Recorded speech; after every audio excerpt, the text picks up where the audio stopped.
Hello and good evening. I'm Don Arleth and welcome to Flash News.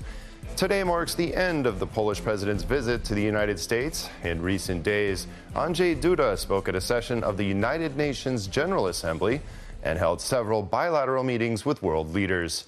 And of course, there was no shortage of meetings with the Polish community. Greenpoint in Brooklyn, a piece of Poland in New York. Polish ancestry is declared by tens of percent of residents in this area. There are more such places in the whole of America. It is estimated that there are 10 million people of Polish origin living in the United States. That's why meetings with the Polish community are a permanent element of each visit of President Andrzej Duda overseas. This is a sign that Poland remembers us above all. These meetings strengthen the Polish spirit here in the United States and are very important. I'm glad that the President started them and I hope that every other President will continue them. This time the presidential couple visited the Polish community in Linden, New Jersey. All of you put your hand up every day to ensure that Polish identity is maintained here. Thank you so much for that. Poland is grateful to you, genuinely. The president presented awards to Poles involved in the cultivation and promotion of Polishness in America. Polonia is part of Poland, and this beautiful speech of the president gave us a lot of encouragement to be abroad and obliged us Poles to work for Poland. The First Lady also met with Polish teachers, and she thanked the youngest representatives of Polonia for wanting to learn Polish, for wanting to get to know the country of your parents, your grandparents. Thank you for bearing this enormous effort. The presidential couple also met with Holocaust survivor Edward Mosberg, who is spreading the word in America about Poles saving Jews during World War II. Today, President Andrzej Duda took part in a UN debate on energy and climate change, and the final item on his visit to the United States was a meeting at the headquarters of the Polish Army Veterans Association in America. The Day of the Land Forces was established to commemorate the Battle of Vienna from 1683, when the troops of King Jan Sobieski III stopped the army of the Ottoman Empire at Vienna. The main ceremonies with the participation of the Minister of Defense were held today in Poznan. Land Forces, the most numerous formation the Polish Army is celebrating today. On the occasion of the Land Forces, they raised the national flag. Still, Poland is not lost when we are alive. The central celebrations took place in front of the monument of the Army of Poznań in the capital of Greater Poland. The basic guarantor of Polish security are strong, well-equipped, well-trained and modern armed forces. This is one of the reasons why Poland decided to purchase 250 US Abrams tanks with state-of-the-art equipment. They will go to the 18th Mechanized Division, to the Iron Division, and will be stationed in the eastern part of our country to defend the Republic of Poland and to deter any potential aggressors. During the picnic Become a Soldier of the Republic of Poland, one could see at close range the armament and equipment of Polish soldiers. The guys are happy very much. I like the tank. The holiday of the Land Forces falls on the 12th of September. It was established in memory of the Battle of Vienna. On this day, in 1683, the troops of King Jan III Sobieski stopped the army of the Ottoman Empire at Vienna. This is a great lesson on how to win in defense of the homeland and allies in the name of freedom, peace and faith. To be prepared for any eventuality, the Polish army holds regular exercises with allies. Paratroopers from 6th Airborne Brigade, together with Airmen 37th Airlift Squadron, trained airdrops of personnel and equipment from different types of aircraft. And now for the drama unfolding on the Polish-Belarusian border. Border guards have detained another group of Iraqi migrants instrumentally used by the Lukashenko regime. One of them died, most probably due to a heart attack, despite best efforts to give him CPR. Another one suffering from COVID has been admitted to a Polish hospital. Last night alone, nearly 300 people tried to illegally cross the Belarusian-Polish border. There is fear because you know who these people are. They won't stay here. They would love to ask you, put me in a car and drive me to the western border. The border guard also detained 5 people who are supposed to be helping migrants cross into Poland. Since the beginning of September, we have already detained 89 such people who helped organize illegal border crossings. For the most part, they are citizens of Georgia, Poland, Iraq. The crisis on the border with Belarus has been going on for several weeks. The latest figures from the border guard indicate that almost 5,000 attempts to illegally cross the border were recorded in September alone. Most people don't want to ask for refugee status or some kind of protection in Poland. They just want to go to Germany right away. In fact, the Polish border guard doesn't even protect Polish borders, only German borders. In protecting the borders, the guards are assisted by about 2,000 soldiers. This is the challenge Polish soldiers are facing today, supporting the Polish border guards repelling a hybrid attack on Poland. Keeping the migrant crisis at the border is to the advantage of Alexander Lukashenko's regime, experts say. This has been his idea, his concept from the very beginning. It all depends on one thing, whether there will be people willing to do it. Paradoxically, this is the one thing that can stop the whole action, that is people who find it impossible to pass this way. Since early September, a state of emergency has been in effect near the border with Belarus, which covers over 180 towns in parts of the Podlaskie and Lubelskie voivodeships. We have to expect a longer perspective of this migration pressure because, as we can see, it brings not only tangible political benefits to Lukashenko, but also financial ones because Belarus makes money on it. The state of emergency was introduced for 30 days. It can be extended only once for a maximum of 60 days. The decision is expected next week. The battle for the Polish mine in Turów, which has lasted since mid-June, will continue. The Solidarity Union is involved and wants to make its voice heard in Luxembourg and have announced a protest in front of the headquarters of Europe's top court. All this in wake of the decision by the EU Court of Justice to impose a daily €500,000 fine for failing to stop coal mining. The third round of talks with the Czech Republic on Turów did not bring a breakthrough. The Polish delegation was expected to put concrete proposals on the table to amicably resolve the dispute. We have made some progress in these talks, but still the situation cannot be said to be closed. We will continue these talks next week. The problem is that the Czechs are changing the terms of the protocol, which both sides accepted in May, though the Czechs believe otherwise. This agreement we're talking about today is the same agreement as in May or June. The question is whether we are still talking about the same amounts. Both sides are reluctant to disclose details for now.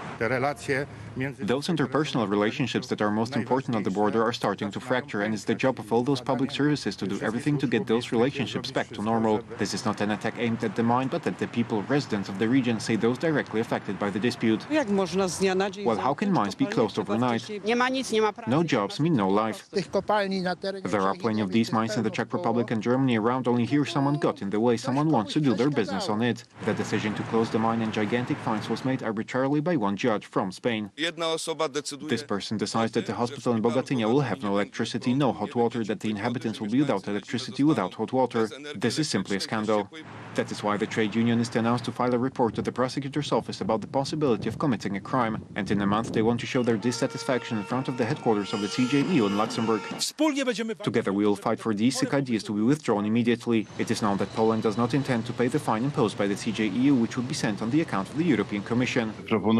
I propose to appeal it not only to the CJEU on a procedural issue, but to bring it to the Council of the Union and the European Council on the summit. There is concern that the Commission could deduct money from funds marked for Poland. Although this is an unlikely scenario, some politicians suggest that the Polish contribution to the EU budget should be reduced by the same amount.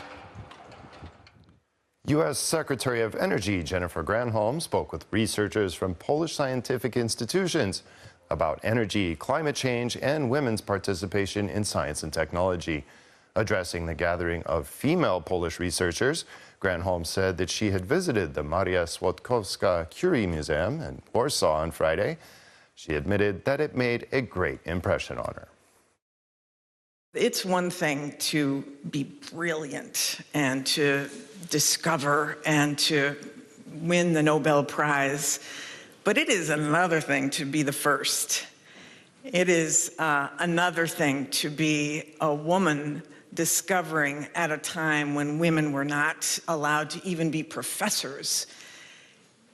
And it is another thing to have achieved that kind of level, having gone through what she went through in her life. Her mother died when she was 10 years old. Her older sister died when she was 7 years old. She was here, obviously, during a very fraught time where women were not allowed to even be educated at university. And yet she went to the flying university, flew from place to place here, underground, so that she could learn. And she had parents who simply did not allow her to have boundaries. Diversity in STEM, diversity in thought is so important. Tragedy struck during an expedition to Russia's Mount Elbrus.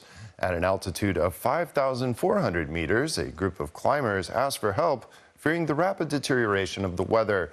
Unfortunately, 5 people could not be rescued. 19 people tried to climb the highest peak of the Caucasus. Rescuers found 14 climbers and 3 bodies. 2 members of the team were not found. They were presumed dead. The search operation was completed.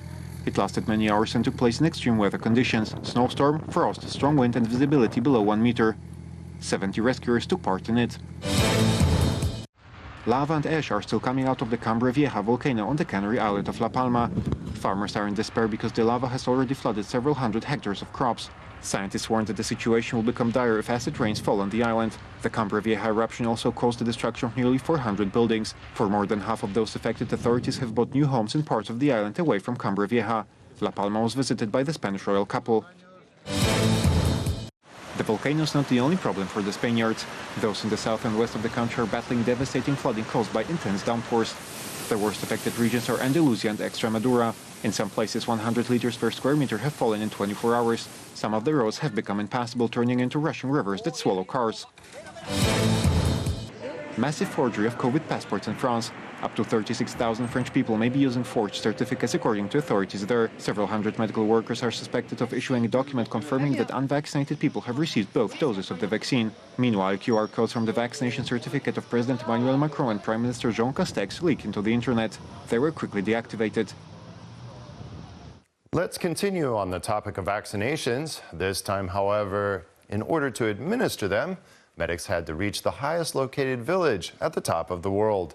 The village of Malana and Komich Monastery in the Indian part of the Himalayas are considered to be just such a place. To reach the village of Malana in the Himalayas located next to a monastery, a team of 5 medics first had to move a rock slide that had blocked the road the day before and then begin a 3-hour trek up a river valley. The vaccine coolers were transported part of the way to the village by a gondola suspended over a ravine. To encourage the 1,100 adult Malana residents to receive the first dose, the district chief instructed the priest to invoke a local Hindu deity. According to health workers, this helped medics vaccinate up to 700 people in 3 days. India aims to administer the vaccines to nearly all adult citizens by December. In theory, it's just flour, water, salt, and yeast. The recipe for a Parisian baguette is not complicated. However, there is something that makes it taste unique. Only a small group of people specializing in baking the symbol of the country on the Seine River knows the secret. Every year, they compete for the best baguette. Sébastien Mauvier has been among the top baguette makers in the country for years. 10 years ago, he won the top prize in the competition. Today, he's competing again. What gives the title of the best baguette maker of France? A lot. First of all, it gives the possibility to supply the Élysée Palace with crispy bread, besides incredible prestige which is reflected in the traffic in business. Fresh bread rolls of such quality have to be sold. Roxy and Quentin are kind and affectionate and you just want to cuddle them. Thanks to their soothing nature, Labradors perform responsible and not easy job. Until now, they have regularly visited schools and libraries helping students to overcome stress. Now they have new responsibilities. Labradors will be present in the courtrooms during the trials of children guarding their rights to peace.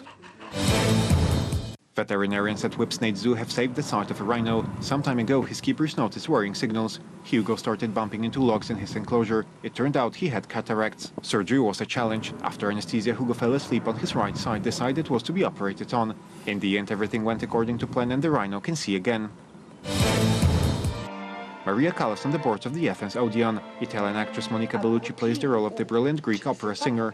She appears on stage in an authentic dress of Callas and delivers a moving monologue. The performance is based on letters, memoirs and mementos of the diva who died over 40 years ago. 200 years ago, Cyprian Camil Norvid was born. The national bard, by the decision of the Sejm, has become the patron of this year. Unappreciated during his lifetime, he left a rich legacy for subsequent generations of Poles. Despite the passage of time, his work is still relevant. Cyprian Camil Norvid, philosopher, theologist, painter, sculptor, draughtsman, prose writer, playwright, essayist. And at the same time, a wonderful, wonderful poet on whom St. John Paul II modeled his poetry. Born in Mazovia, afflicted by fate, he moved from place to place. All his life, however, he remembered about Poland and Polish culture. Był wielkim piewcą He was a great advocate of love for the fatherland in that terribly difficult time in which he lived when Poland was not on the map. He called for such a modern patriotism. On the occasion of the bicentennial of Norwid's birthday, a special exhibition dedicated to his patron was prepared by students of the high school in Radzymin. Mieć takiego patrona. To have such a patron and to have a patron who was baptized here, is from here, is a native, is a reason for great pride. In the palace in Dębinki, where the artist spent his childhood, a letter of intent was signed on co-running by the Ministry of Culture the first museum of Cyprian Kamil Norwid in Poland. A bust of the outstanding poet was unveiled in the village of Chrzęsne in Mazovia. Cieszę się bardzo, że w całej Polsce I'm very glad that hundreds of thousands of various events are held all over Poland, which remind us of the wisdom of Cyprian Kamil Norwid. Many events also abroad. This is a special exhibition at the Polish Institute in Rome, na której widzimy where we see Norwid as a friend of Chopin, Norwid as a citizen of the world, Norwid as a poet.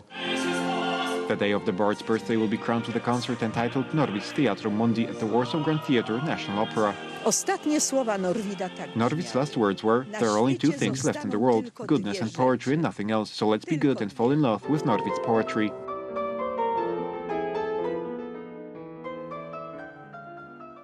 And that's all the time we have in the program. Thanks for joining us here on Flash News. Have a wonderful evening and good night.